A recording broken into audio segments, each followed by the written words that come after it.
With an orthopedic. Somewhere. Great crowd. To be highlight. seen One so. of 6 weeks from now. Yeah, and we're like, what? This is. He's more of a good one. We're up sitting in our. Hello, everybody. Thank you for coming. I'm gonna get started. It's just about 6:30 right now. Hold on. Thank you for coming, and thank you to the Georgia Fire and Rescue for hosting us today.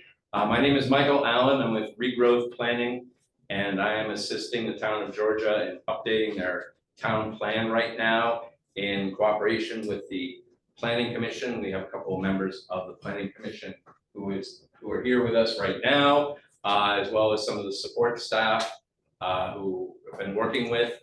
And we've been working on this since pretty much about February, since the last public meeting that we had, working on developing an update to the town plan.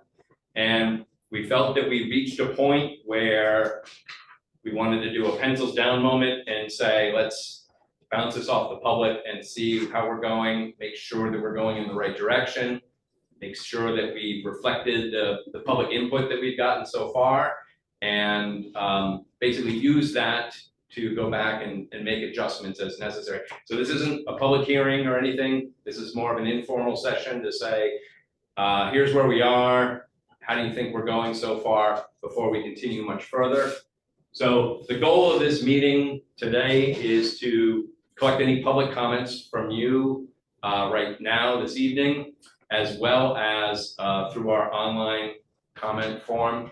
We're going to leave the online comment form open until August 12th to collect any more residual comments that might come in. So if you get home and you think of something else that you might want to do, you would have said, you can still submit it later on. At that point, August 12th, we'll combine all the comments from tonight and online, and I'll submit that to the Planning Commission for discussion with them, and we'll consider those comments for future edits going forward. So, overview of our agenda tonight, give an overview of the draft plan, kind of what's new in it. Then I want to review what's changed in the goals and policy sections. This is really the meat of why we're here. It's a big document, but the goals and policies are really the meat of where the rubber hits the road. This is what sort of dictates what the town's future direction is. And that, I think, is the most important part of the document. And I want to focus on that part as much as we can tonight, because there's a lot of little detailed stuff. And then after that, we'll sort of open it up to a Q&A discussion. I might pause occasionally to take comments as we go. And hopefully, if I remember, we have a couple of folks, at least 3 folks on Zoom. I will try and check in and see if they submitted any chat comments or questions online. I'll try and remember that, and we can take it from there. So just overall, this started last September, this effort. We had our open house workshop in October, and then a community survey that went around December, January, followed by a February meeting where we kind of reviewed the results of the survey and chatted out what that all meant. And now we are today, amazingly, still kind of on schedule, draft plan presentation, summer 2024. Depending on how things go from here, I mean, we're hopeful that maybe we can wrap this up and finalize the plan in the fall before the end of the year. So that's our plan. But quickly before we start, if you don't know already, we have a project webpage set up. A shortcut to the project webpage is right here. I'm going to put that down here at the bottom of the screen, and I realize that's covered by the Zoom doodad. I'll move that out of the way. So that website will stay on the bottom of the screen so you can check it. This project website is going to, here's also a QR code for it. Basically, it starts out with an explanation of what this all is. Hello, welcome. If you don't mind signing in, you're awesome. Right here is a big yellow button that will take you to a comment form if you want to submit comments online after the meeting or so forth. It's right there with the arrow. It will take you to this form where you can type in this box. This box just starts out as one line, but the more you type, the bigger it gets. Try not to push the how far that will go. And then optionally down here, if you want, you can give me your email address and I'll try and put you on a list to let you know of future announcements. And then don't forget to hit the submit button. That will send it to me and I'll share all that information with the Planning Commission. The rest of the project webpage has a copy of the draft town plan that we're working with right now, version 1.0. It also has the current town plan, survey results report, copies of meeting minutes from previous meetings, videos from previous meetings, and all the materials that we've sort of coalesced as we've gone here. So this is kind of a one-stop shop for everything if you want to catch up to speed. So what's new in the document right now? We have the existing plan right here, adopted in 2017. The new proposed plan overall, when we started out this effort of updating the plan, we wanted to try and go for a sort of a cleaner format and a clear organization. The current plan has a lot of information in it, and sometimes it's existing information is here and interspersed with other, and it's a little bit fragmented. So we're trying to organize it a little bit better and make it clearer. We wanted the document to really include some community input. The current town plan doesn't really reflect any sort of community input or public voice in it. And I thought that was very important to have going forward, to really show that this is driven by some of the community needs, and then show how that community input helped inform some of the decisions that we made. I felt that that was very important. We've also tried to have larger and easier to read maps and graphics in the document to make it a little bit more accessible.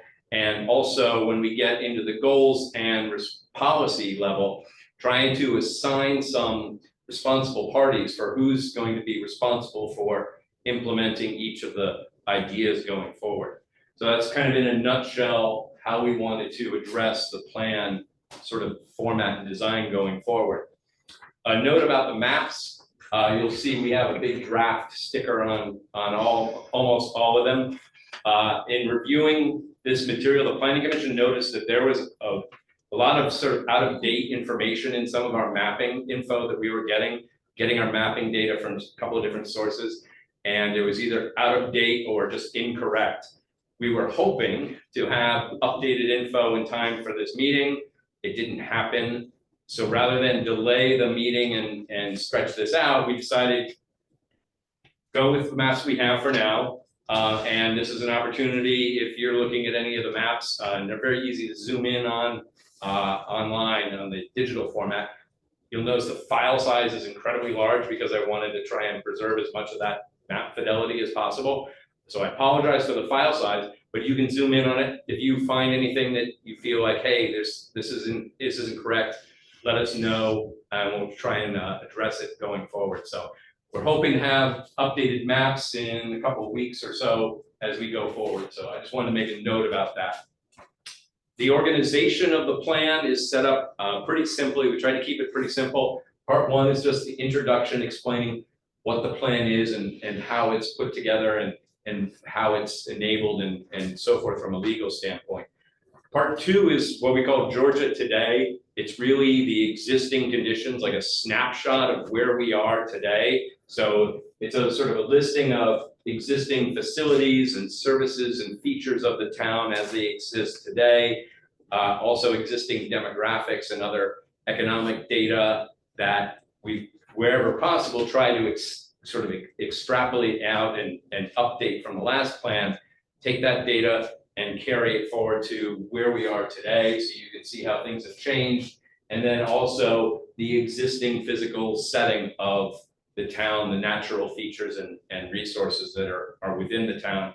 So this is really, I think, the whole chapter is based on sort of the existing conditions right now as we see them. Now, stepping forward to the next part three, what we call issues and opportunities, and this is where we start thinking about, okay, what about the future? A lot of this really is about the community input we've heard from people. What would you like to see? What are your concerns? Where do you see us going in the future? So a lot of that tries to address the community input that we heard, as well as at this section starts to identify some of the goals going forward. So overall community goals. Finally, part 4 is the goals and policies section. Again, this is like the most important part of the document. This dictates everything that we have. So we have for under each category, for example, historic and cultural resources, we have goals and then different policies that try to enable those goals. And just to give an idea, we've set it up so you have the topic, goal, and then the policies. And then to the right, you have the first responsible party. In this case, it would be, say, the town select board would be the party responsible for implementing that. And then if there's a supporting party underneath, that would be helping the select board. And then after that is a time frame. Do we expect this to get done in 1 year, 2 years, 3 years, or is it an ongoing thing that never has a due date? It's just constantly something that we maintain and so forth. So that was sort of the format that we took.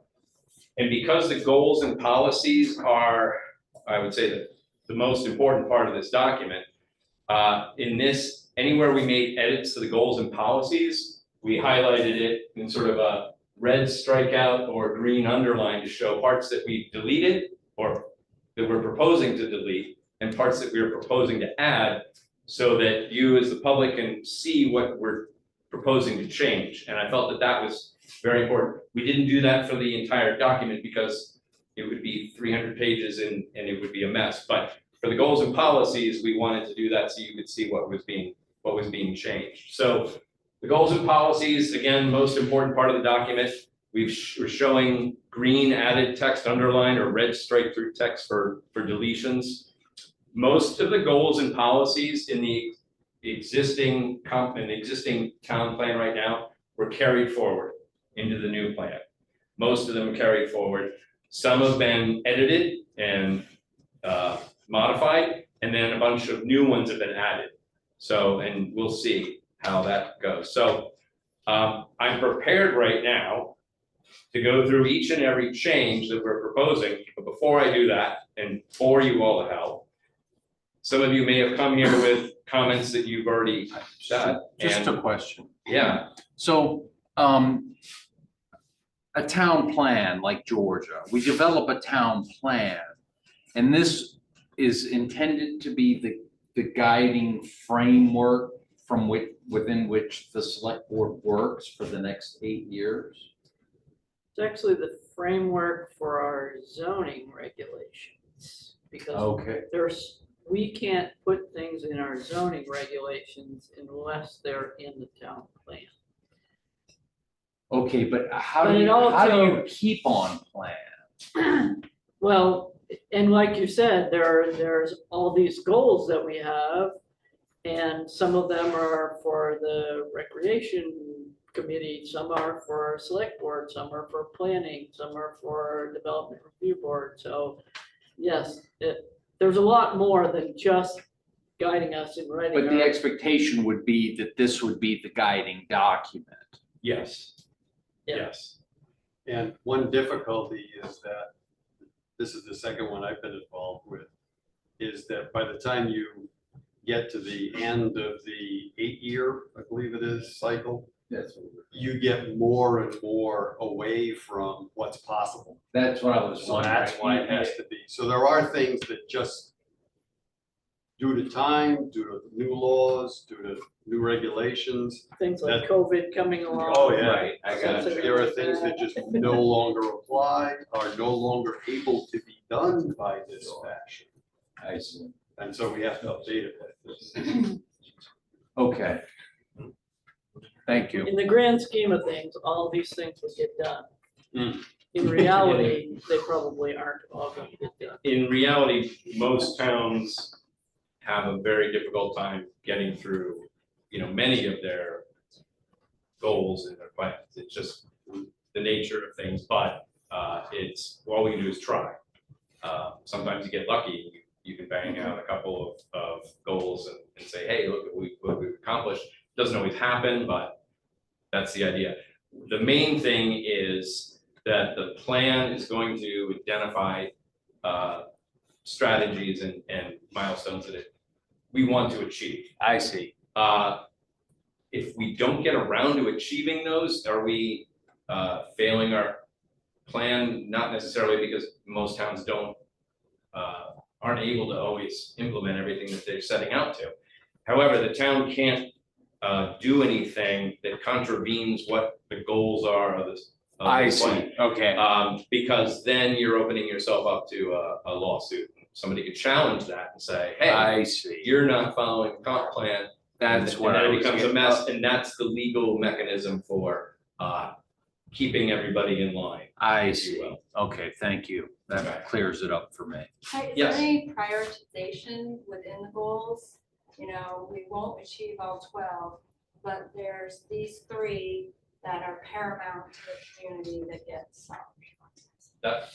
We don't have those yet. I do have a section in here that talks of, or it's set aside for top priorities. Ideally, and this will come down to how we decide as a planning commission. Ideally, I'd like to find like 3 or 4 priorities to really focus on. I don't want to have a huge laundry list of things, but if we can identify 3 or 4 major priorities that we want to say, these are probably the most important things, and kind of put a big star on those items and say, if we can tackle these, it's manageable. That's what I would like to achieve. We haven't gotten to prioritizing them yet, and I think maybe some of that discussion needs to still happen with the planning commission and of course, you know, the input from the public, so. But that hasn't been flushed out yet. Any other comments? I don't know how many folks have actually taken the time to download the document, take a read at it yet. Probably not many, but then this is what the next part of the presentation is for. So historic and cultural resource changes. One of the big things here is the current plan was organized where historic and scenic resources were lumped together as a category, if you will. And one of the first things I wanted to do was I wanted to say, well, maybe we should split historic and cultural resources as one thing, because those are the man-made things, and then natural and scenic resources as the natural Mother Nature things, and have those as 2 separate categories. So you'll see here where we have historic, and I crossed out scenic. So I'm putting historic and cultural resources in one bucket here. So you'll see that a couple of places in here.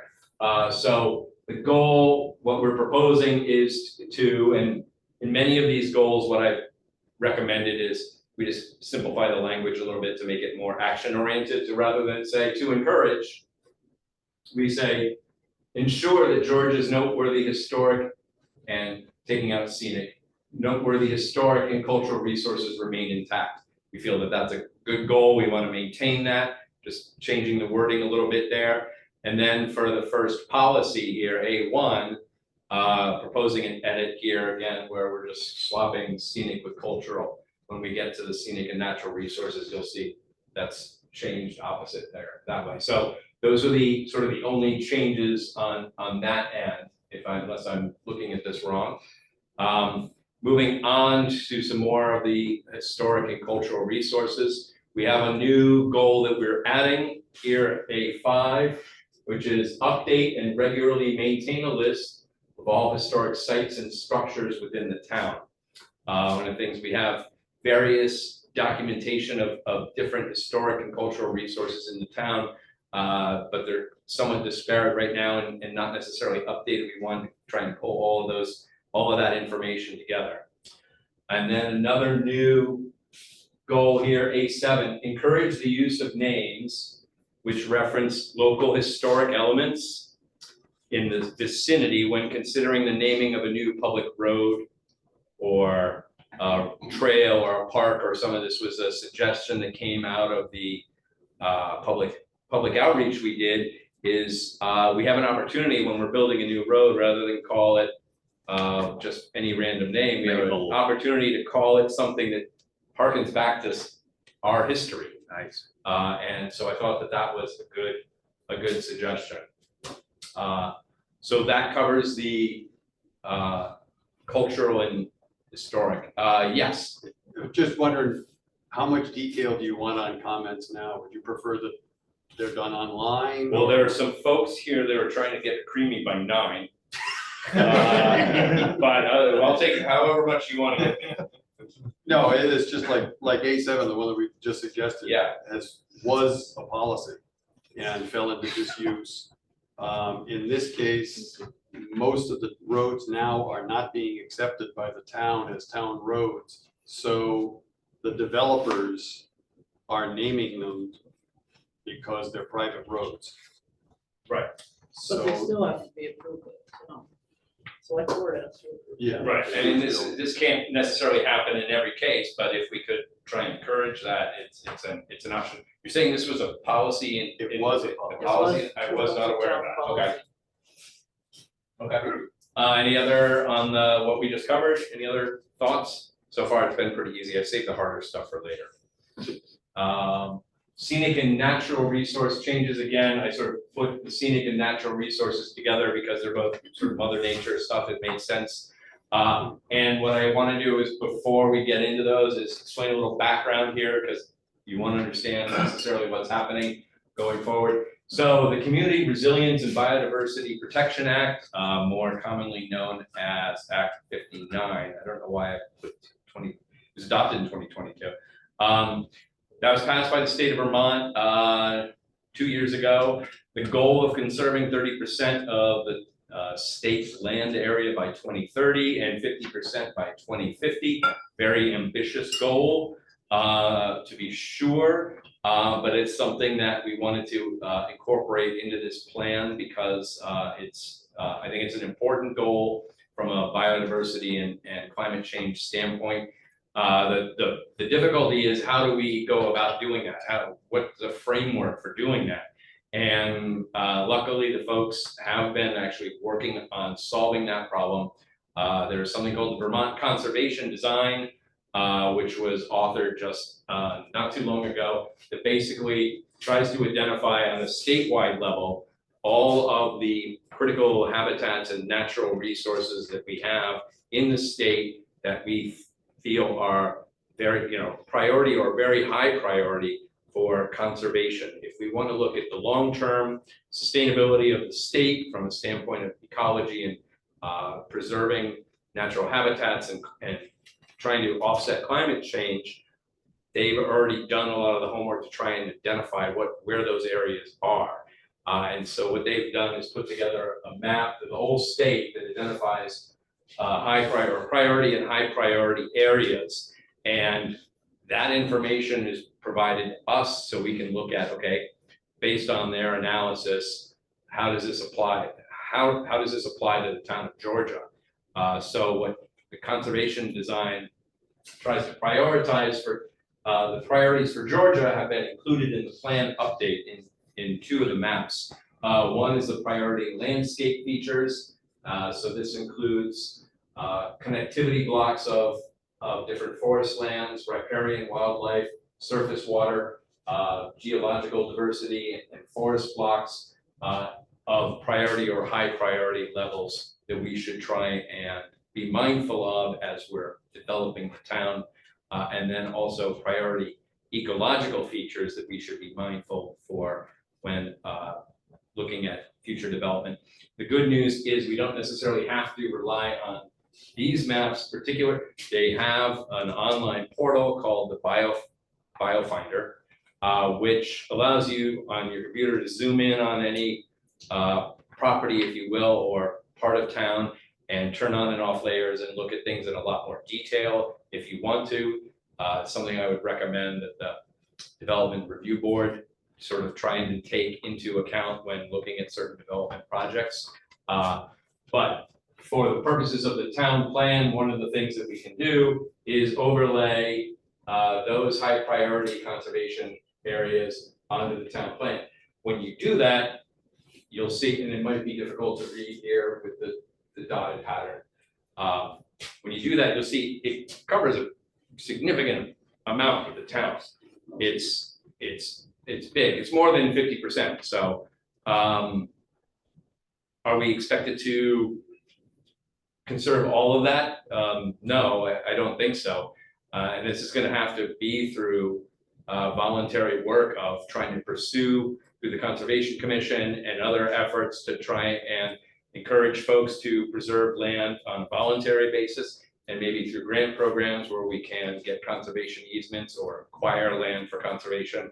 But this is at least as a start because it provides us a roadmap for what are the areas that we want to focus on. So it helps to guide review boards and the public in trying to locate where some of these places are, so that we know when we're developing or reviewing different developments in the area, we can help to use that as information.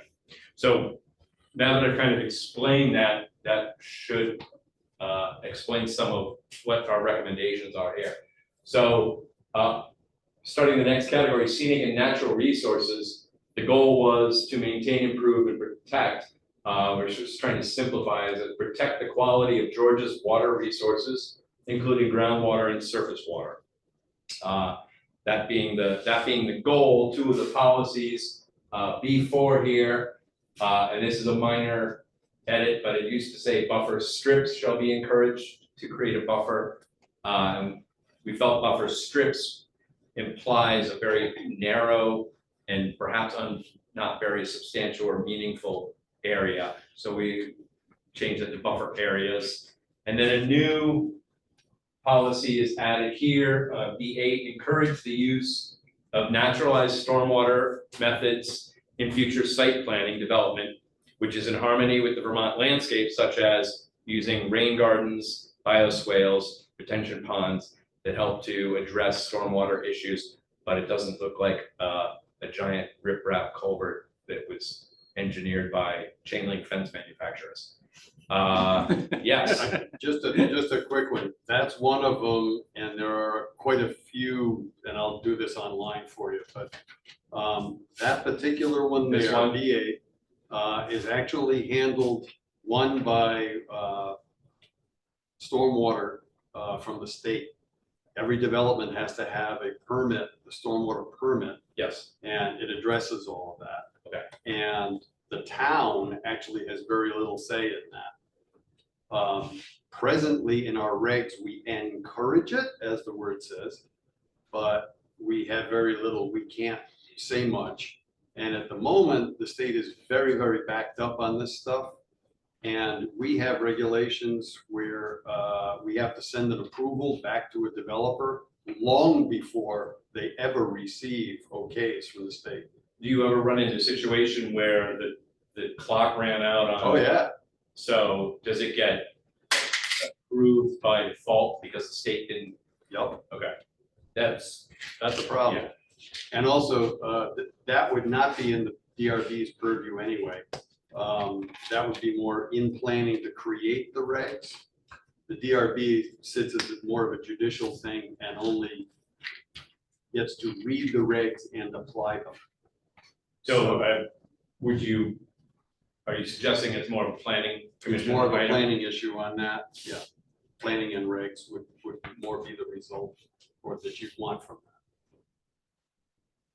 The DRB and zoning is just making sure that all the plans are in place. Mm. All the permits are in place before we issue any building permits, but all of that's handled through A&R. So I just wanted to catch up and see if there were any comments online. We do have one. I just want to try and read this all. Question is, what exactly are the two new developments being proposed off of the 89 exit in Georgia that are now involved in this town plan? There seems to be very little details available online. I am not aware of which, unless does that have to do with this? I heard a self-storage place, but Yeah, we don't have any set plans. The plans are not finalized yet. okay.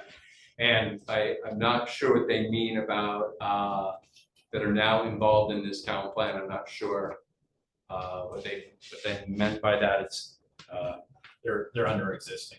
they're under the existing. Okay.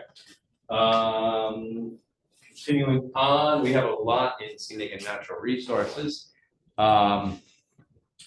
Modified goal here, protect fragile, unique, and sensitive natural resources, including those which contribute to Vermont's high priority inventory for ecological integrity. Now that I just explained everything, that I think this could be reworded better to more directly point to those maps that we just discussed, just to make it clear. Then again, instead of buffer strips, calling it buffer areas, and two new policies provided here. B10, carefully review development proposed in areas identified in the landscape priorities map and the ecological priorities map to reduce unnecessary impacts to these resources.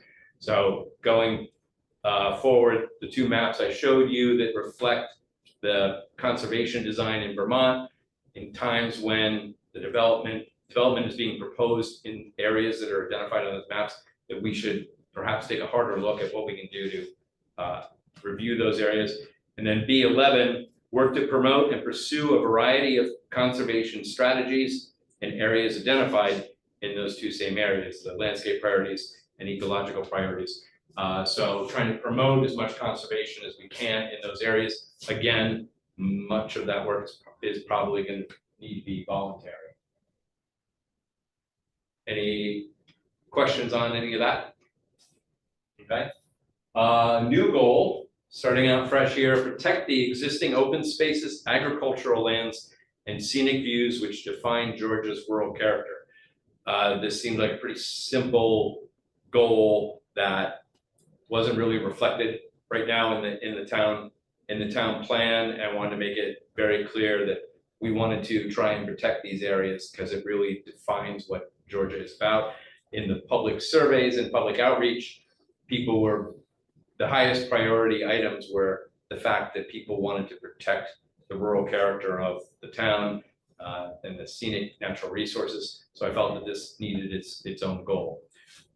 Three of the policies coming out of this are investigate regulatory alternatives for protecting the view of Lake Champlain along Georgia Shore Road, as well as the view of Georgia from the lake in a way that balances the protection of the viewshed with private property owner rights. The next policy is conduct a study of specific scenic resources and viewsheds within the town to identify locations and potential protection options. So protecting viewsheds. Viewsheds are tricky because it's very hard to define them and they look different from different angles. But conduct some sort of study to identify what they are, and so that we can look at how we might want to protect them.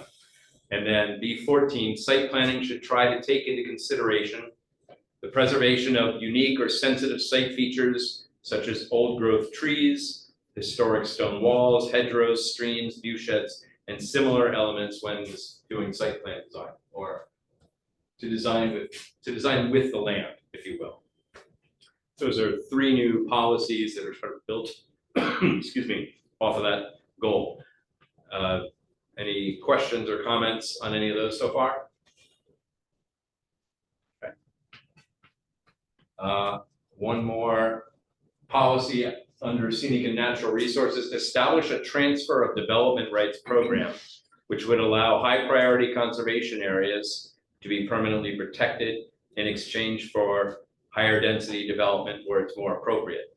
A TDR program, for those who aren't familiar, it allows someone, so if someone's proposing a development in an area that we want to see development, they have the ability to provide more funding into a pool that would allow them to do more development there than they would otherwise. That money can then be used to protect or buy development rights elsewhere in town where we don't want to see development, so that somebody can, who's otherwise, maybe they were thinking of developing their farm. And we say, it'd be great if you didn't, we'd like to keep it natural. We'd like to pay you money to not develop your farm. You have to keep it under conservation easement. They say, okay, and it can be a win-win. So that's the idea behind the transfer TDR program. Do we presently have state authorization for something like that? Not yet. Is there, do you know if there is a state program that, No, I wasn't sure, I mean, as far as I the, don't think the town has. yeah, the town, The town I doesn't believe even there is a set state, up. there's a state Enabling authorization for it, legislation. but I believe you have to be enabled at the state legislator level, similar to how New York works. And then modified goal here is just maintain and preserve the quality of important soils such as agriculture and forestry soils when considering future development of the town. And then wanted to highlight what is now goal B19. This is a duplicate text from elsewhere. It's a duplicate to what is now policy B1. So we're just deleting it because it just repeats itself verbatim. Scenic and natural resources continued. Again, just making this more, instead of to protect this, protect private and public investment and maintain the natural environment by considering topography and geology when determining land use. And then I included the rest of these policies, although I don't think there were any edits to any of those following it. Again, the next one, protect local earth resources until needed for future use for the benefit of the community and to minimize the impacts of extraction, so mining operations, extraction on the environment. And here we do have a proposed edit, B26. All proposed earth extractions shall have a plan for the reclamation of the site acceptable to the Development Review Board, which we wanted to update because it's no longer under the purview of the Planning Commission. Continuing with scenic and natural resources, consider climate factors and protect the quality of the air when planning for future development. There's a minor change there, but the policy underneath it, development and activities including home occupations which degrade air quality should be strongly discouraged. So we've included home occupations and general activities. The next goal is just ensure that Georgia is a flood resilient community. And then some of the policies after that remain unchanged. And that concludes that for scenic and natural resources. Take a pause here and see if there's any comments or thoughts on any of the things that we just covered there. Yes. Just wanted to add in for some of these, a very important part of this is going to have to be public investment. For instance, B29 and the protect and restore floodplains and river corridors that may involve condemnation of land and or compensation to the landowner because it will no longer be a development. So as far as taking development out of the floodplain. Right. Yeah. So in other words, we're going to have to, if people want this, then they're going to have to realize that there's going to be payment involved possibly. And that public investment in these dreams and goals is going to be an important part of it. That can't be I overlooked. think that's part of why Vermont is on there as one of the Yeah. people that, because right now there is a big chunk of money to do just that. And every time there's a flood, they're required to put another chunk of money in. So we just had 2 more floods, so there'll be more money going into that fund. It seems like now every July now we get damage. How much area in Georgia is flood area? It's not huge, but there is some. 10%? If you look at one of the maps in the plan Yeah. covers the Okay. waterways in town, and you can see in that, maybe I can pull it up. There's an area that sometimes gets a little bit wider that surrounds a lot of the river waterways and so forth, and that's really the flood zone. You can see it on that map, so that really covers it. Okay. So it's not a large area, I but think it's only maybe 6 or 8 residences that are in it currently. That's pretty good. Reasonable. okay. Economic development, growth, and tax changes. So here we have, this is what we're calling category C, if you will. Changing the goal language slightly to say, encourage the development and expansion of appropriate, diverse and compatible industry and businesses in town to try and promote a little bit more, I think, diversity, so we don't have all our eggs in one basket as far as economic planning. And the policy under that, policy C5, enhance and protect the quality of villages and population centers as important community assets.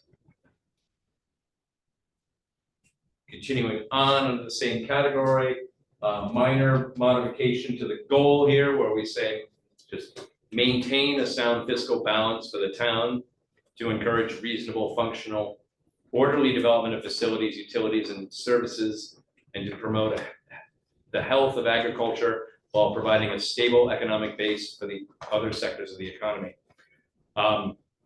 Under this, in the current town plan, right now we have multiple policies which essentially all repeat themselves that say, don't let commercial development run rampant, that it's going to cause an increase in taxes. Don't let industrial development run rampant, that it's going to cause an, don't let residential development.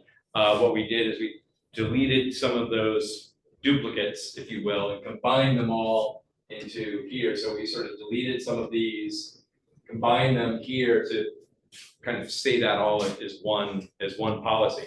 Ensure that the location, form, and rate of growth of new commercial, industrial, and residential development does not exceed the ability of the residents of the town to pay for the necessary services and facilities required to maintain it, but must be sufficient to offset the increasing cost of services. We're trying to put all those together into one statement, basically saying, manage the growth in such a way that it's manageable from a standpoint of we can afford to pay for the services that it's bringing in, and it's not causing an undue burden on the town. And then one other one is for a modification to one of the policies. Development of infrastructure shall not significantly impact natural or human resources outlined in this plan unless there is a compelling public need. It previously or currently says that demonstrated public need. We felt that anybody can demonstrate anything. It should be a compelling need. Any comments or questions on any of that before we continue? I just have one on C11, which actually is an existing one. And it says, it sounds like a wonderful program that development should occur based on projected need. Unfortunately, the way things are presently handled, we don't get a choice. When a developer comes in, they present a project. We don't have legal authority other than guiding that project with the regulations. We do not have legal authority to say no. Right? It does not exist. So that's I have these things that I don't want the public to Okay. kind of know clear Well, then, view of how things in work. that case, one of the things that can be done in that case is a sort of a cost of a sort of long-term impact analysis that looks at what do we project the future development of the town to be. Let's add up what that's all going to add up to in terms of impacts from standpoint of traffic and taxes and schools and so forth, and break it down into a number that we can justify to say. We have done phasing on some projects. Phasing is Yeah, one help, but as far as impact fees for new development, to try and say, we've done a study, we've analyzed it, your portion of the impact of future growth is this, and as part of it, we would expect you to pay the town so that we can keep up with the services, then maybe that's something. We have them now. You have the impact fees We now? have impact. Okay. But before we they should be looked at and readjusted, but before we can do that, it has to be within a year to have an ability to do that. Do you know when those were all calculated and assessed? They were updated, I wanna say 4 years ago, 3 or 4 years ago, I think they were updated. Okay. Then that's something There's a we school and should, a town portion. we should probably have a little bit more discussion about that. Okay. Yeah, And because the they other need thing to be is, looked at. we, at the moment, expect market to come up with need. Right. I mean, if a developer sees a marketable project, they will come in and do it. It's very, very difficult, again, without the town paying for the development, Right. to go out and seek out a developer to say, hey, how'd you like to do yo-yo here? You know, it just doesn't work that way. So, but your point was that, I mean, our policy is don't let the town grow in such a rate that it's causing a burden on. Well, there's a lot in here about preferences the town would like to see. that you. We would love to see such and such in this area, and that's not how it works, unfortunately. Right. We'd love to be able to attract certain kinds of, but the way the town is set up, and again, with public investment in where it's at, we don't have an economic development commission that sends people to conferences in Iowa or, you know, Ohio or something. To lure the bring in right- businesses. To lure the right business. Right, it just doesn't happen, so. Yes. Lance, I have a question. Could we limit our contractors on how many houses they can build at a Yes. time, correct? Yes, yep. Now, are we going to increase that? Are we leaving it the same? Are we decreasing that? We don't put that in this document, that's in our zoning regulations. But this But would guide what we do with the zoning regulations. right, for how, if we want to contain the growth or go, then. Well, we've had a 35 house limit in the town of Georgia for many years, and we have not ever come close to hitting the 35 houses. But to say that one builder can only build so many, it kind of gentles those larger developments into a neighborhood so that you don't suddenly have 20 new neighbors, you have 5 and then 10 and then 15 more, you know what I'm saying?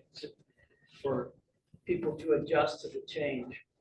And there's no rollover. And we haven't talked about that yet. We have talked about, you know, the state is pushing for more housing to get built, but unfortunately, most of what's being built in Georgia is not what the state is demanding. So how do we change that?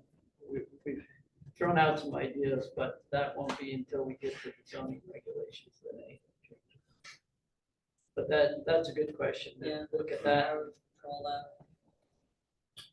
We have a question coming in through Zoom, wondering back to our earlier item about home occupations and air quality, if we have any examples of home occupations that would be potentially running afoul of the air quality. Do we have any examples, or were there any that came to mind? Because I do remember our conversation when we added home occupations to that. I wasn't sure if there was a specific example why that, or if it was just in general. No, it's in the list when you do it, it's a list of one of the questions that are asked is when they're doing a conditional use, especially in a conditional use one. But I can't think of any that, You know, something that involves smoke, I mean, or plastic manufacturing, or molding, or. yeah, I mean, we've had a few like auto repair that we make sure that they're dealing with any waste product that they have, you know, and that's all being handled appropriately. So there, you know, but I haven't seen anything else that's. Okay. The state also helps with that a little bit. There are state air quality regulations that a lot of Yes. people have to go by, and we would tend to piggyback those. On the topic of housing, this is kind of probably a big one here. Goal here is allow for, instead of to achieve a mix of housing, we're saying allow for a more balanced and diverse mix of housing. Some of the wording here was changed, reflecting the fact that town doesn't have control of who's coming in and building. We aren't building the houses ourselves. We control the levers of what's allowed. So allow for a more balanced and diverse mix of housing types that meet the needs of Georgia's population at every stage of life. And then 2 policy edits going forward. Encourage a diversity of housing types and ownership styles that meet the needs of Georgia residents, including accessory dwelling units, smaller starter homes, duplexes, senior apartments, senior housing, and year-round rental apartments. And then the other policy here is encourage the provision of more affordably accessible housing in various price ranges through planning for appropriately sized lots, accessory apartments, and cluster developments, which provide denser and more efficient use of land. The first one, I mean, we wanted to address this because nowadays, we're not just talking about affordable housing. We're talking about a whole range of housing, because affordability is taken on a different meaning nowadays. And we wanted to reflect that in not just the price, but also the diversity of styles that different housing can provide people.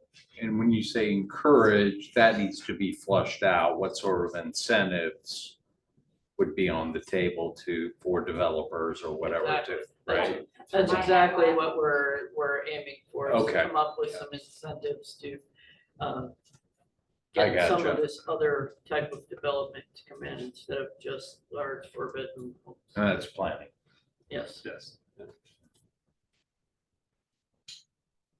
And then let's see, going on, a new policy here proposed, allow for a more streamlined review and approval process for needed housing types, including accessory dwelling units and duplexes, make it a little bit easier for them to come in.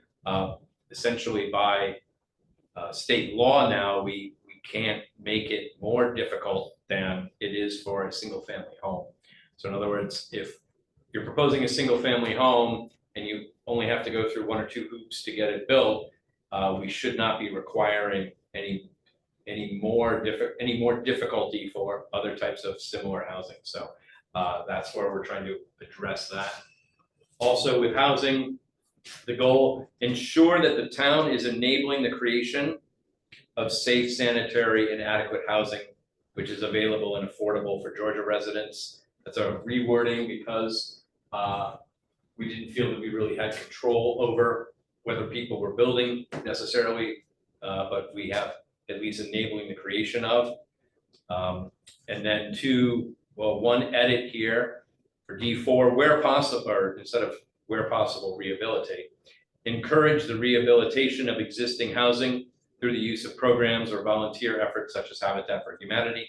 Again, that will go towards future incentive programs that we can develop that would probably try and encourage that. And then a new policy, continue to monitor the growth of short-term rentals and their potential impact on the community.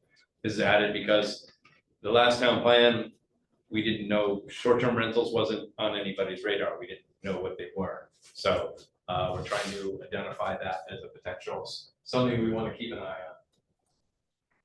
on. A new goal here, utilize the development potential of the South Village area to accommodate denser housing options where infrastructure is able to support it while protecting the rural areas of the town. So if we can concentrate some of the housing growth in South Village area and try and alleviate pressure, development pressure in the rural areas that we want to protect, I believe that that is a good goal that we should try and achieve. And another new policy to come out of that, continue to pursue the development of centralized water and sewer services in South Village to support new development there. And the next policy doesn't have a change. But it was just included to fill out the rest of the white space on the screen.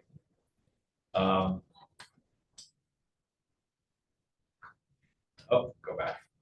So based on the housing, any comments on that so far?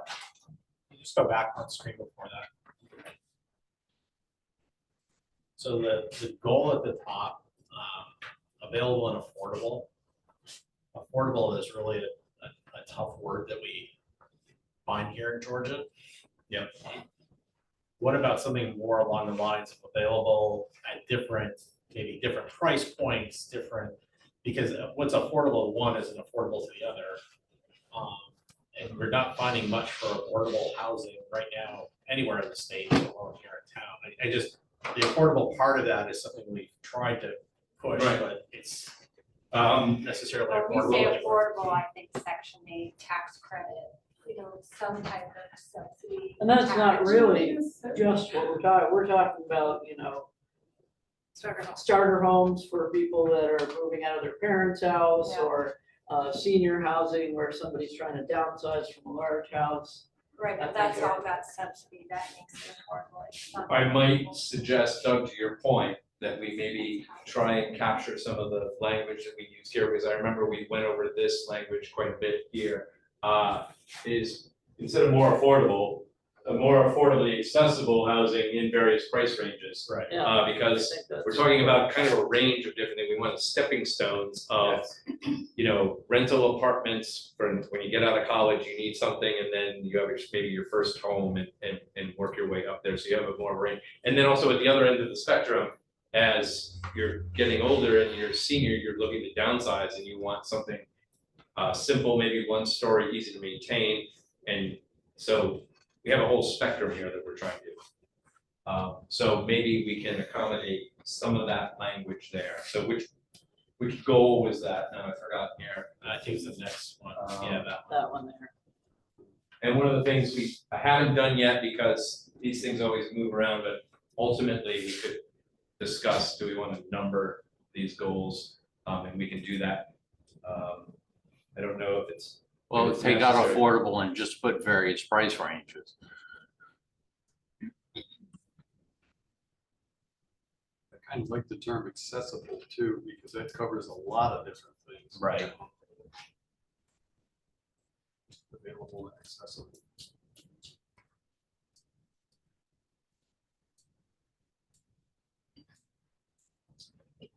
And also, I might question a little bit the use of the word creation, because we had talked about it in another area, reuse of older housing. We don't actually have many in town that are large old farmhouses that have been split up into apartments, for instance. Right, okay, so along the So lines of creation here, where is- we're talking about rehabilitation, That would be, yeah, where we're at. so maybe creation and rehabilitation. Yeah.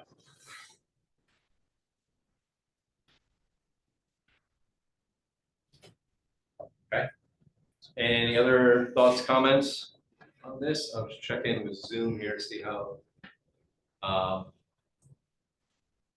Next question we have online. What is the status of creating a town center to get funding for water and sewer in the proposed town center development area? Yeah, it wasn't me asking. We're on Zoom back Shy, are we? That's a good, right now the town is, and the planning commission could probably provide more details. The town has been trying to provide, get the village designation for this area, has been having difficulty because it's not meeting the state criteria for historic hamlet and so forth.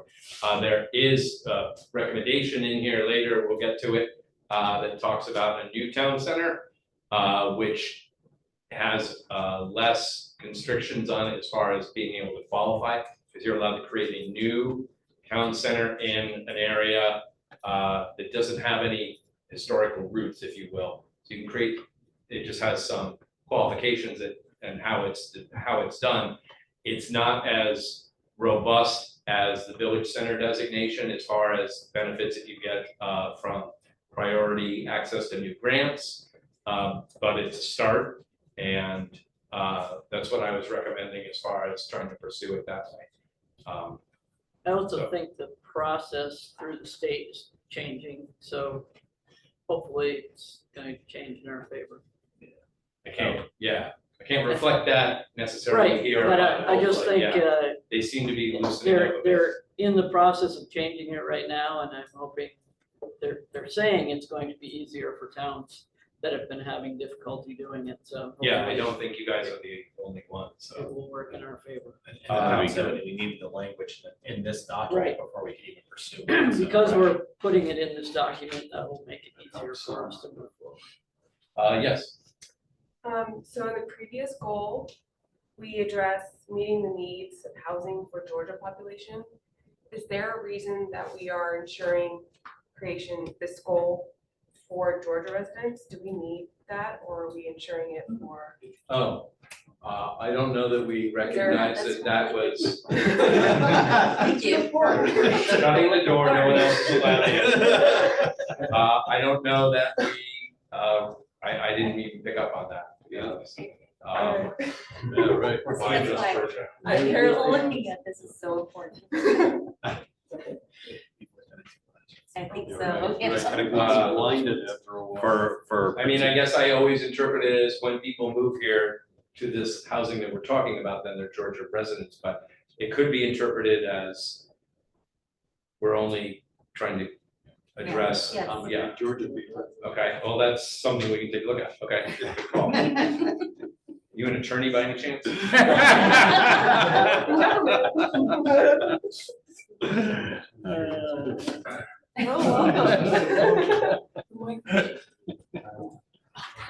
Okay, transportation changes, we're moving right along here. Oh, yes. Goal, new goal here, work to improve roadway maintenance. This is something we heard from the public outreach that, roadway maintenance wasn't scoring very high on people's satisfaction list, so we wanted to include it. New policy here, review roadway maintenance procedures to identify potential new strategies or methods which could improve the quality and efficiency of road maintenance, particularly with regard to roadway paving, repair, and mowing and ditching of right-of-ways. I don't think I can get more specific than that, but we wanted to include that here. There was discussion among the planning commission of how do we enable this, or maybe we talk to the public works department about what are, is there better language we could put in here that would help them? I'm not sure, but this is what the working language we have at the moment, right now. So we wanted to address it that way.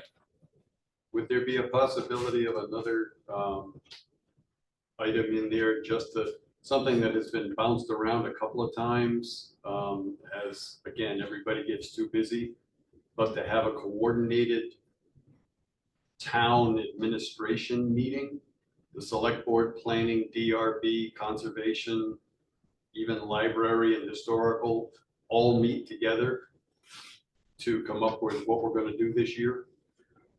Like a staff meeting with the A whole sort of a town, staff right? meeting of- Yeah, I Coordination suppose meeting. I might get lynched for suggesting it. But we have a couple of suggestions similar to that as far as trying to coordinate different, not just departments within the town, but the town with other municipalities. So that's something we could take a look at, so. I just wonder about having something written down, we could kind of have our feet held to the fire. That wouldn't be a bad idea. Okay, Like a town review, annual town review or something, or. Yeah. and that's something I could see both being potentially useful and absolutely dreaded by everyone. Absolutely. Yeah. No question. Right. That's the transparency part. Put your head on the chopping block, you gotta expect the X.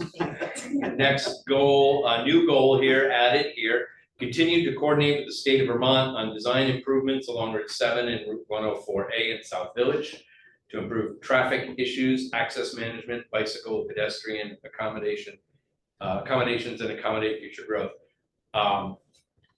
Again, this is something that the town's essentially going to be doing anyway. They're trying to work with the state to improve conditions here.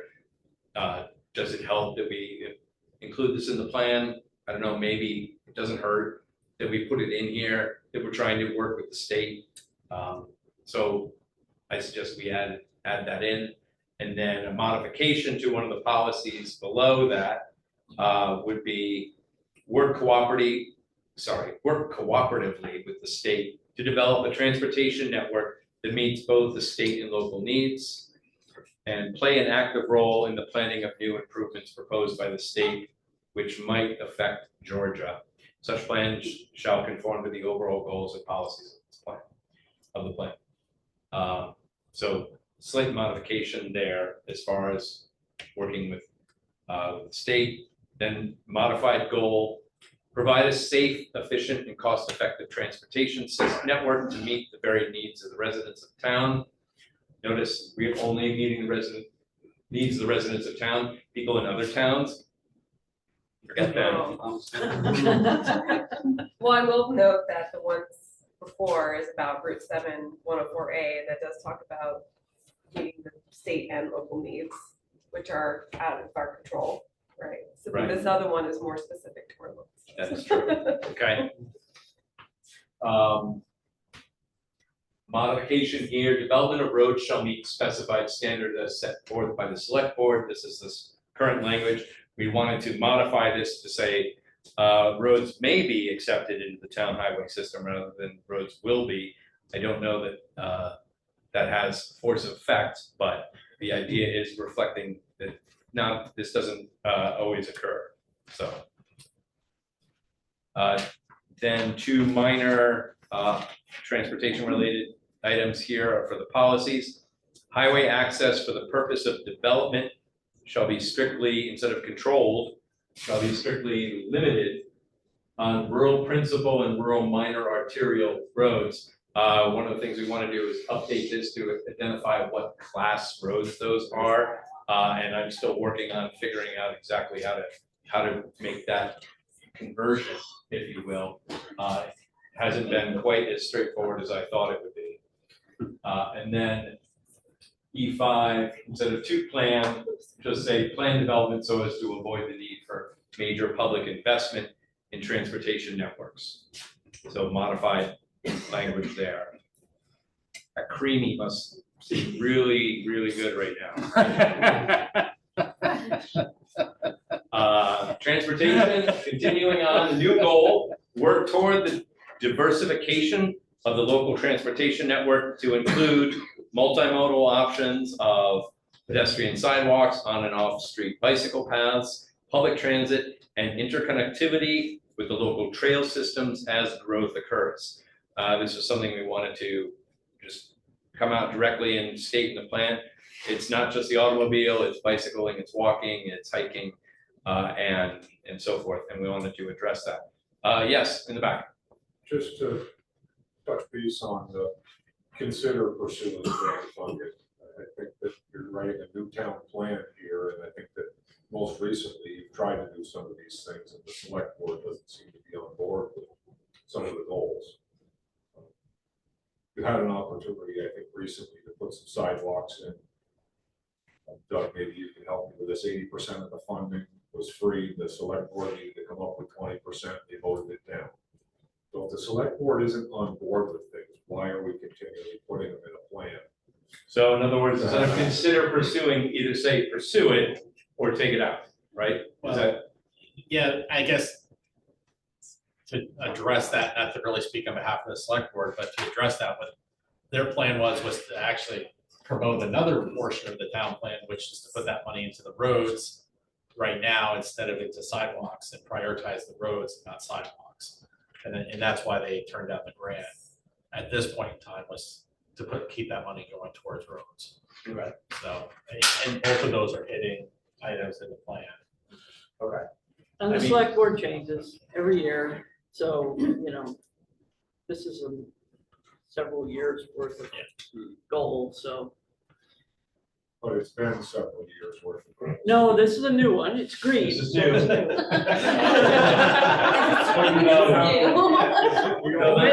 The language is very soft. I mean, we're saying, consider It's all maybe thinking about possibly looking into, so it's giving a lot of wiggle room.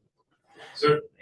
I think it's great to have it in there, don't get me wrong, I just think we're putting things in there that lived plan after plan that didn't come to fruition, and now we're we're seeing the voting down of these things recently, that at some point in time, we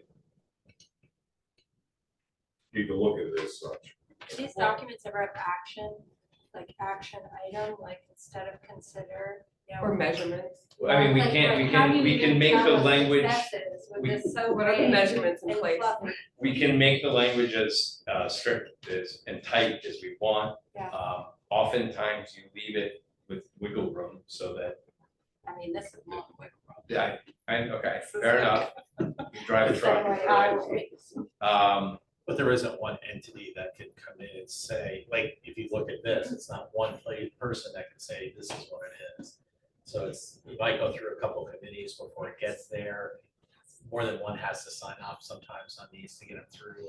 So it can be a process. Fair. No, just I to get it, I fair work in point. development, I understand, but without action, it's all for knowledge. Just to speak on that, EA was the top of the list, the #1 action plan with the last town plan. Before you bet now, here we are again. Yeah. And I'm not to say that I totally agree, the select board's changed, Suzanne's thinking. I know a lot of people here have thought to have sidewalks, safe pedestrian areas. But I just wonder with the current state of some of the recent decisions, whether that it's just putting more stuff in here that just seems to just have birthdays, I guess. the next way to put it. I mean, I'm not against just dropping, consider to say, pursue it if, when we get to the point where this is being considered for adoption, if the select board doesn't feel that they want to have their hands tied with it, then have them, put it in their court, that they have to say yes or no to this. And also, there's nobody at the select board meetings. You know what I mean? So you gotta go to the meetings, you know what I mean, and they will listen to you. I missed the meeting when that conversation came up, and I'm regretful of that, but I agree with you. But you also gotta remember when that conversation came up, I'm on the planning commission, so I was totally behind whatever. But we also asked the select board to drop taxes, and we were asking for $200,000 Voted it down. at one point, you know what I mean? So how do you expect them to vote? Yeah. You know what I mean? So Yeah, yeah, we yeah. can bash them, but No, but my point is, I don't think Yeah, the yeah. conversation would have changed. no, I know, but you need to be Right. involved to make Right. sure the plan moves Right. along. Right, Uh, so, I mean, I totally get sidewalks, I'm not saying anything against them, but I just, it was kind of taken out of context. We're gaining. We'll be good. Another new goal for transportation, a lot of new goals in this category here. We have coordinate with adjacent municipalities on long-term growth management, road network, and multimodal connections, which may improve connectivity between communities. So again, this might be something that the town already does at some level or another. No, you're not supposed to shake your head. But putting it in here, I think is good to reach out to adjacent municipalities and say, hey, my peer in the other town, is there anything we can do to work together? And maybe joint grant applications are a great idea. So policy coming out of that is, maybe arrange and schedule a coordination session with your municipal peers in the towns of St. Albans, Fairfax, Milton, to try and discuss maybe I should actually read them, to discuss status of current efforts, common goals, and potential joint grant application opportunities. Kind of like your staff meeting townwide sort of thing, but looking at it from a coordinating with our neighbors sort of thing. And that is it for the transportation. Any thoughts, comments on any of that we want to add? Yes. Just a quick one on E5, we're talking about developers were required to pay for costs of necessary improvements caused by the development. I believe it's presently in the regs, but this is another place that might be added in, that they may be required to also do traffic studies.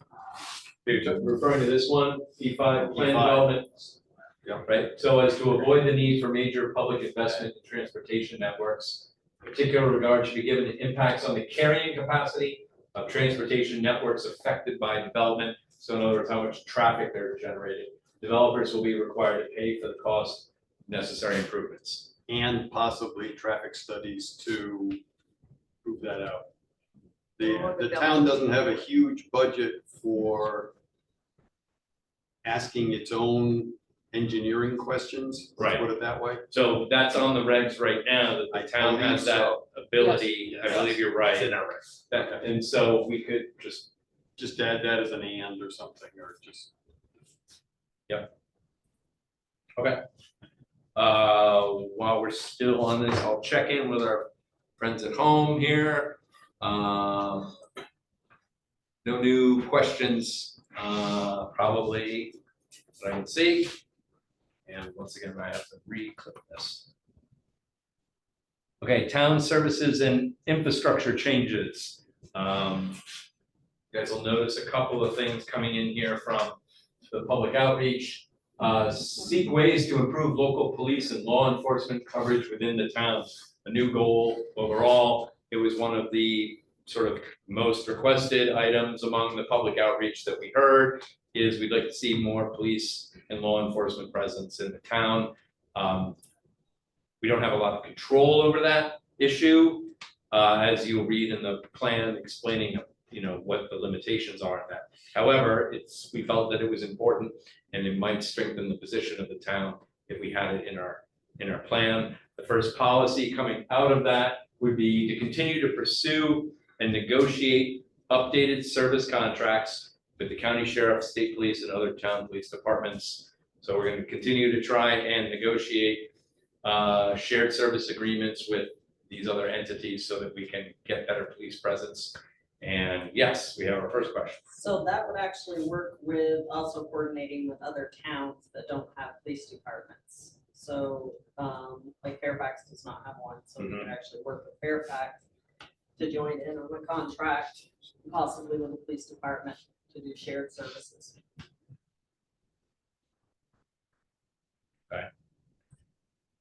Just catching up. Okay, thank you. Continuing on with town services and infrastructure, conduct municipal duties and decision-making in a manner which is fair, ethical, transparent, and in the interest of the overall population. This addresses the concerns or perception that there's a sort of general distrust in local government, and people would like to have a little bit more faith in how things are operated. Felt that it was good to add this goal with two following policies that would follow it. Consider adoption of a formal ethics policy or statement from the state or adopted locally, which reaffirms local government's commitment to ethical and fair conduct and maintains the trust of the community. If I remember, we had some discussion about this. There is already an ethics policy, but I forget if we had said that was local or not, so. There's a local one that is not followed. It was cast aside and then it was readopted, but it's not really realistic, so. Would we need to modify the language here to address that? No, I think we're, they're in the process of Fixing it. writing a new one or changing it or whatever. They had a committee that Reconsider. studied it, and yes. You don't The need state to has also consider. put one out. Yeah, just, State has instead of consider, just say, Adopt. should say adopt. Adopt, yeah, Adopt. yep. Okay.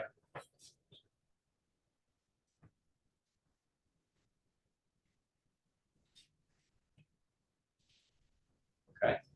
And then following that, F3, maintain and uphold the policy which prohibits discrimination against persons based on race, color, religion, national origin, sex, gender, identity, or expression, sexual orientation, age, or disability. Yes. So I noticed there's no authorities, and that's kind of referring to authorities. Is the policy referring to Title VI of the Civil Rights Act? Or what policy is that referring to? Right, it should just be law, not policy. Well, right, so like either like should you name the policy or authority, or because I don't know if there is the policy. You know what I mean? In This that is statement, referring, Maintain and this is uphold. referring to, if I'm remembering correctly, the town formally making a statement to But this it's not effect. a policy, Right, it's a statement. right. Statement. It's a Statement. Right. statement. So, So, But I mean, that's not. and that statement, I believe, was That's trying the law. to mirror the state language, if you will. So, okay, so could we like either name it or clarify what the policy is? Because right now it looks like you're referring to Title VI. Or change Civil it Rights to Act. statement, like. Or change say, change Right. to Right. state or something, like just name Committed it. to Title VI, we are committed to that. Or whatever it is Yeah, the policy is exactly, that I we are gotcha. saying we are upholding. I got you. I was wondering what the policy Yeah, was. me too. okay.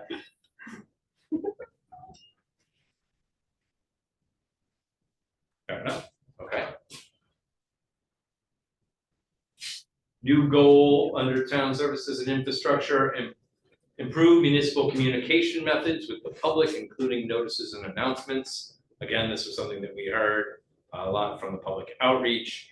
With a policy after this, adopt a policy for all announcements and notices, which uses a strategic and cost-effective combination of paper and electronic media. Develop a campaign to increase public awareness and education on using the various sources for town announcements and notices. Broad here, the idea was try and figure out ways that we can best outreach to the public without mailing a notice to every single person on everything that we do, taking advantage of the online abilities, but recognizing not everyone is plugged into the matrix, and sometimes you do have to address stuff with an old-fashioned mailing. So I don't know if we wanted to adjust that language or not, but I just wanted to add in, you might add state to that because we're unfortunately following incredibly outdated statute. We've lost a number of local newspapers and we're required to post it in, and some of them only come out every 2 weeks. We've had to adjust our hearing announcements because we need materials a week before we announce it to make sure we have it. And then the paper doesn't come out for 2 weeks. you can't So meet the it's noticing like- requirements because of the lack of. Well, in the paper we're noticing in isn't a paper people in town even read. Right. So So it- but it's it- kind of a joke, they even have to do that, but it's a requirement. So we need to adjust our own policies and see if we can affect state Change in the policies. state. Okay, that's a good point, because this is also happening everywhere. You have a consolidation of little papers all getting bought up by one group that downsizes things, and then they change the rules and, Well, they go to online or Yeah. something. we can post to our website as well, if they can post their paper online, so. Yeah. Yeah. Okay. That's a-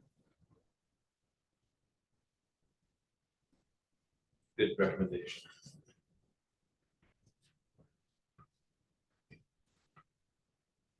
Okay. Also in town services and infrastructure, we added 2 policies here. Continue to periodically review the efficiency of local services to determine if additional resources may be needed to accommodate additional growth. The additionals there. And report conditions to the town select board and planning commission so that they're aware of current limitations. This was added in response to the idea of we're trying to keep our finger on the pulse of how much growth and development is happening and make sure that we don't allow too much to happen, that we start to outgrow our ability to maintain it. Whether I understand that at some level this does take place already, but added in here. Who's reviewing it? Public Works, events and fire and EMS, it says on there. On the side. Oh, I see, Yeah, planning and DRB are So it's, for the most part on top of that too. I see. One slight difficulty with that is, that, again, going back to that, the DRB can't affect what projects come to us. and we don't have the legal authority to say no. So if suddenly we get a bunch of people, we But have you that can- 35 cap. You can slow walk and delay it though, right? Oh, well, you're not supposed to say that out loud, but no. Okay. Okay, no, that's fair. And then F7, secured support and funding for the development of a centralized water and sewer system in South Village to accommodate denser commercial and residential growth. This is essentially a duplicate here, but we wanted to incorporate it under town services and infrastructure as well. And then new goal here, work to keep Georgia a beautiful town with a strong sense of pride and community identity. Again, maybe we don't need to say it, but wanted to incorporate that as an overall goal with 3 policies underneath it. Continue to enforce the town junk ordinance and periodically assess its effectivity for any potential improvements. The junk ordinance being relatively new, is just within its last 6 months or year. So maybe monitoring how well that's operating. Consider the development of design guidelines for future commercial and multifamily development throughout the town. And then the last one, continue to push for the adoption of a single zip code for the town of Georgia. Again, I don't know how much, That would mean a post office. yes, Well, we've had a post office and not a zip Zip code, code. so that doesn't, they're not necessarily the same. But what are you looking for, to either have the St. Albans or the Milton zip code, one or the other? Well, that's, Have our own. but, well, Having I think our own. ideally is to Having have its our own own, would be its own ideal. unique I think identity. One of the the difficulties. the with it- realization is that probably is never going to happen, as the post office is going in the wrong direction now, but. But one of the difficulties with a lot of the data that's collected by the federal government, state government, county government, or county, whatever. But is that they do it by zip code. Yes. So we have the wonderful honor of not having a single COVID case in the town of Georgia because it was assigned to everybody else. So that kind of stuff is bad. Yeah. I mean, if we're looking to get data on the town of Georgia, we have to pick from the other towns, so it's totally a busted system. And some grant funding is based on your zip code, so if you don't have a zip code, you don't. Well, there's a new Yeah. board member on the US Postal Service Board who may or may not have it in for DeJoy, so we'll see. Also, town services and infrastructure continue to maintain and expand recreational opportunities throughout the town, which contribute to a high quality of life. Again, felt that that was a good one to add, with 3 new policies underneath that. Ensure that the town is able to maintain existing recreational facilities at the town beach and other, I believe that's a typo, I should say other areas or locations. And other before expanding with new amenities. So the idea being, and we heard this from some folks, that before we start adding new stuff to the parks and rec system or the town, we just want to make sure we're maintaining the stuff we have already. That being the takeaway there. Consider the adoption of a trails master plan, which would identify long-term goals for on and off-road bike and trail connections, including the infill and connection of missing segments in the current trail network. We do have a lot of trails in the area, many of which aren't really directly connected. It would be good to try and connect some of those up. Sometimes planning has been working on it, and we have on DRB also, there is some stuff, some easements that are presently on the books that need to be captured. Yes. in inventory. More than you think. That was one of the things that we ran into with the mapping.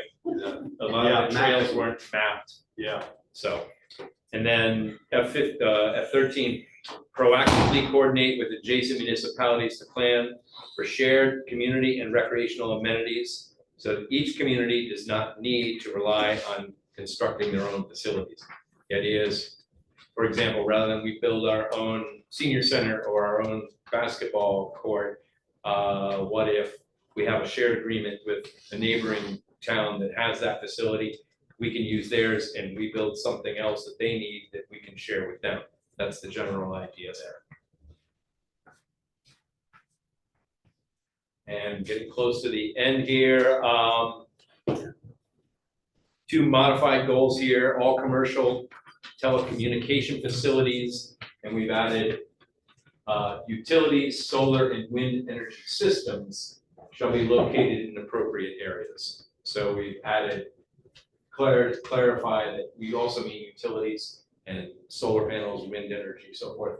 And then locating infrastructure, facility and service improvements in existing development areas and areas that are designated for future growth. To try and clarify that that is really trying to develop what? I know, I hate to be Like that Greg. way. We have absolutely We no know control control. over that. That's Public Service Board. They tell us when a developer wants to put one up, they say, you can have us, what kind of plants do you want around it?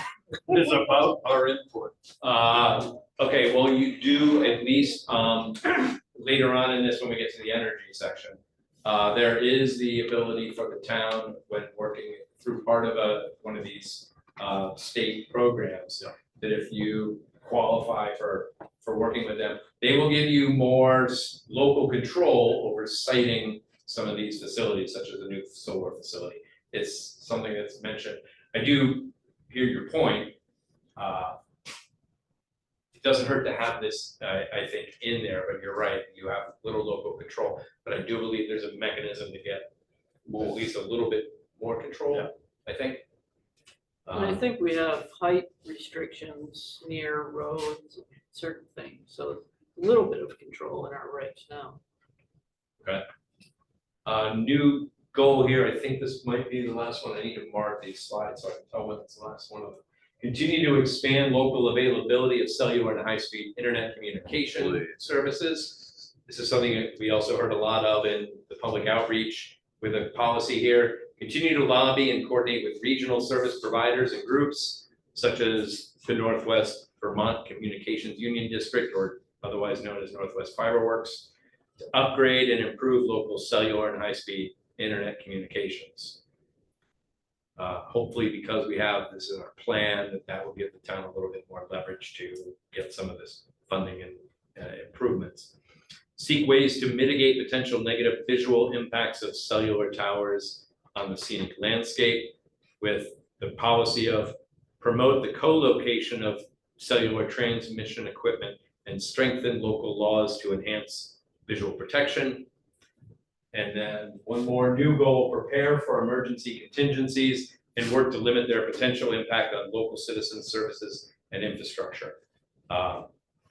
This relates to the hazard mitigation plan and local emergency management plan, which we wanted.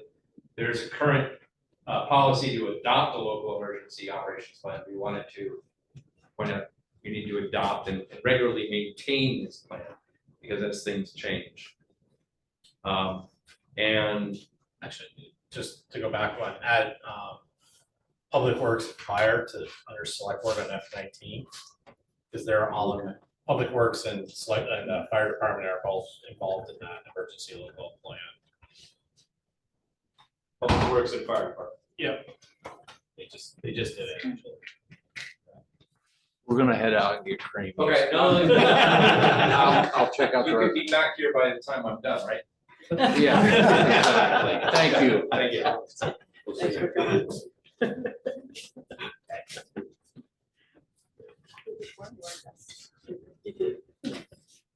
So energy, again, like we did with one of the other items, we grouped a couple of things together that seem to work very well together. Here we're reducing the use of and dependence on expensive and polluting energy sources and promoting energy efficient. We took both of those, we would be deleting those and combining them into one goal, which would now say, support the goals of the Vermont Comprehensive Energy Plan by working to promote and pursue sustainable energy solutions for all town operations, including but not limited to reduce energy and fossil fuel consumption, geothermal systems, heat exchangers, solar and wind energy systems. So trying to combine all of that into one goal, with 3 policies coming, or 2 new policies coming out of that underneath. Consider the use of alternative energy systems, including energy costs and efficiencies, whenever upgrading or needing to replace existing systems, equipment, or vehicles. And then consider coordinating with the Northeast Regional Planning Commission on the adoption of a municipal enhanced energy plan and solar screening ordinance. The municipal enhanced energy plan is what I was referring to earlier. They have the program available as part of the regional planning effort, that if you were to coordinate with them on a regional energy plan, that puts you on their good list, if you will, and would allow you some more local control over siting of some of these future solar or wind facilities. I don't know exactly how much control, but that's one of the stated benefits of working cooperatively with them. So I thought it was useful to reflect that in here. Yes, go ahead. Is there a reason why we are using consider so frequently in all of these? Yeah, it's kind of hedging the bets, if you will, as far as, Nothing's an absolute. well, Right, so, but why consider? Because like, to me, that says, we considered it. We said no. yeah, and I hate to say that's kind of the idea. Okay. That's why I'm asking. No, that's fair. Because a lot of the language is after we go through the process, adoption process, we need to make sure we get everybody signing on Yeah. to this. In some cases, let's say the select board, they might say, we're not sure we want to commit to that we're absolutely doing this. We'll take a look at it, we'll consider it. If we feel very strongly, we can take consider out and put the ball in their court, that they would have to say, we want to, and I don't mean to single out the select board, just using it as an example, but there are other groups. You have to find the right language that everybody will agree to, and then kind of work out the details later. That is a good point, though. Perhaps when we Consider that. find our focused goals, the 3 or 4 that we really want to happen, that we make the language in those stronger. Yeah. And because, yeah, all these sound like great things to do, but if tomorrow 3 of our town roads wash out in a flood, like happened today to some towns, all these things go out the window because we spent all our money putting those roads back. So, you know, I think all of them are things that the select board would consider doing if everything fell into place. But there's a lot of things that get in the way. I just noticed that there wasn't consider before, that word was not used before, and now it's introduced, so. Maybe I overuse it. It's habit from trying to find the right Yeah. language to make all the parties happy to get, agreement. Yep. And then, just keeping it, we're still pretty good on time. New goal for energy: support the goals of the Vermont Comprehensive Energy Plan by working to encourage and support the use of sustainable energy solutions by local homeowners and businesses. So we have 2 sort of parallel goals here. One is the town is saying we want to support the energy plan ourselves by leading by example. And this goal is saying we want to help homeowners and businesses also lead by example in any ways we can support them and encourage them to also take some of these steps as well.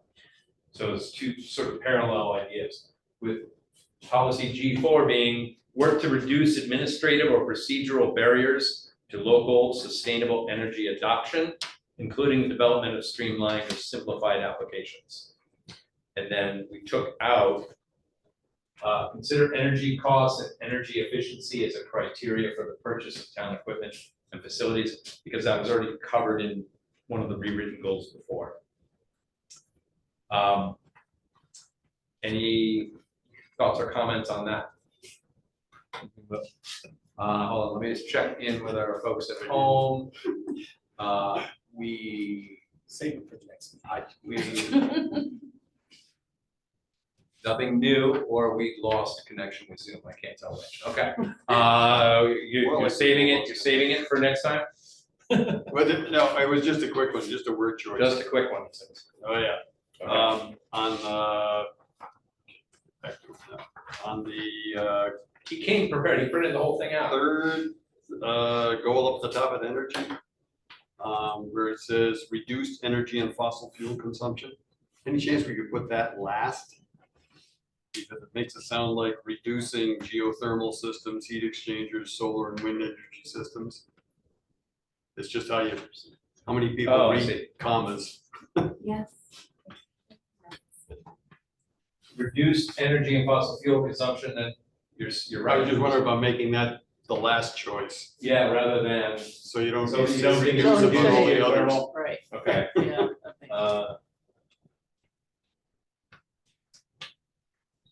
Okay.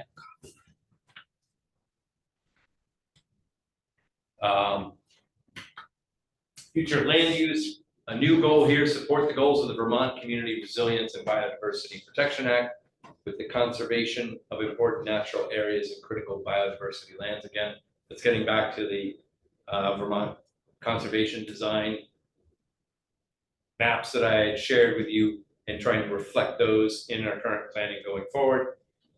With new policy here, apply for village center or new town center designation in the South Village and Georgia center areas to promote more compact and efficient growth. I like that the word consider isn't. Yeah. It's applied for. I was Very good considering. job. Okay, good. That's fair.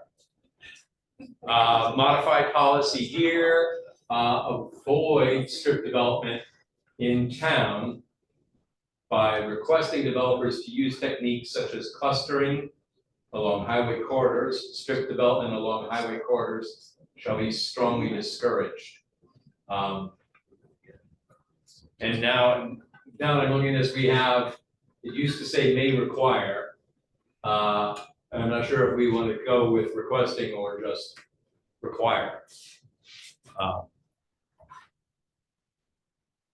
But the idea here is avoid strip development in town by either requesting or requiring developers to use techniques such as clustering along highway corridors. I think we may, Different word. we may already require. Current Yeah. regs are, Yeah. we don't allow for strip development. It's not stronger than that. That is a little difficult when all you have to work with is frontage lots, but It's hard to cluster one building. yeah.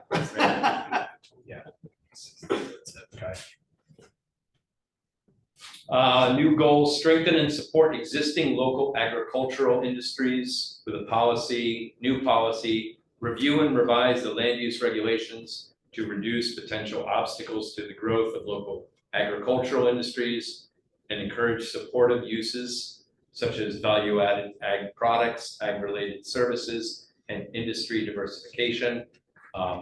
That's a long way of saying, kind of do a farm-friendly zoning review, where you review the zoning and look for anything that might be an obstacle to a normal farm operation, or ways to open it up so they have some more diversification options, essentially.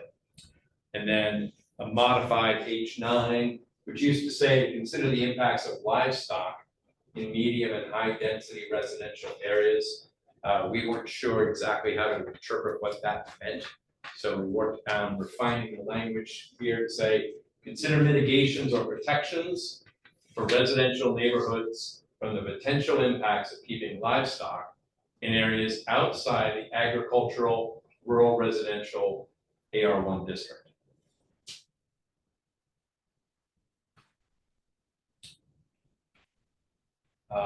New goal, update land use regulations to comply with this plan, including diversified housing, smart growth principles, emerging uses, and resolving outdated or confusing standards or code organization. This might fall more appropriately under the implementation section. It's at the end of this, but I don't know that it matters. With that being the goal of it saying, now that you've adopted this town plan, we need to modify everything else to make sure we're in compliance with it. With the new policy, review and revise land use regulations to reduce potential obstacles to the siting and availability of childcare and adult care operations. This comes out of this goal, which specifically states, and this is something that comes down at the state level, we can't really do anything to restrict the siting of some affordable childcare. So I believe the town just adopted that as part of one of the policies, and we've added adult care services as well. And I think the last one here is broaden access to educational and vocational training opportunities. We just modify that to just broaden access with policy, review and revise land use regulations to reduce potential obstacles to the siting and availability of local trade school and vocational training schools. Because what we're finding in many communities is these trade schools are lacking and we need them. And I can't get an electrician to show up to my house anymore. So we need to bring more of that back as an option. So here, anything new? Okay. Trying to remember if we are just about done. I want to make sure we get through any of the other items here. Other implementation is basically what I was talking about a minute ago, is you have to bring other things into compliance with the town plan. Research and pursue state and federal grant programs, and to the town meeting idea, hold semi-annual meetings with the planning commission. Zoning board is renamed to development review board here, to coordinate the implementation of these goals and policies. Not a big change there. And this is where we were supposed to have the public comment period. But I wanted to make sure we covered the next couple of slides, because our next steps in this process, we're going to continue to collect comments until August 12th before the next planning commission meeting, which point we'll share with them the comments we have and discuss them. The planning commission will discuss and review those changes. If there are substantial comments that require a lot of, reconfiguration of this plan as it's drafted right now, we may consider this is going to require another comeback to the community to say, hey, we've got a new draft here, let's discuss it before we take the steps to start going into the adoption process. However, if we feel the comments are, this is something we can handle, we think we can address the comments pretty neatly and start the process, then the next step would be we would go into the adoption process and the public hearings. And what that would look like is that there's at least 3 more meetings which would have to happen after this one. So the planning commission would need to hold a public hearing after a 30-day review period, and that they would hold that hearing. After that hearing, they have the option, based on public comments, to make any adjustments to the plan that are requested. And then it can be forwarded then to the select board, who then has between 30 days and 120 days to review the plan that was forwarded by the planning commission.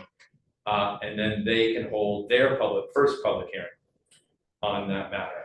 They can then, after that hearing, request any changes that they may want.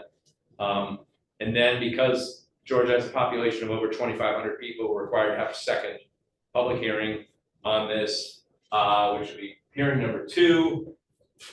After that public hearing, then that's the earliest time that we can adopt the town plan. So because of this timeline, it kind of pushes stuff out a bit. We're hoping to, maybe we could do this before the end of the year, I don't know. But that's the timeline. So we have at least 3 more meetings Just so people are aware of how that process works. And I want to make sure I mention that in case you know anybody who missed this, we have this being recorded. And we will be posting the video or the link to the video in the next couple of days probably. And we'll also be having copies of the slides up on the project webpage, as well as notes. In a couple of days, it will take me time to generate notes from this. So if anybody missed this, they can still review the video, review the notes, and so forth. And we hope that everyone gets a chance to. So now that I got that part out of the way, are there any other questions, comments, thoughts on the plan as it stands right now?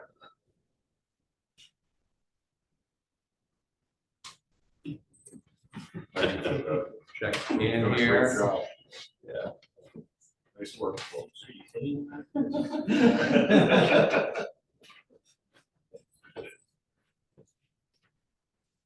Okay, well, I think, thank you guys, thanks everyone, and Yeah. you have until August 12th. Get any comments?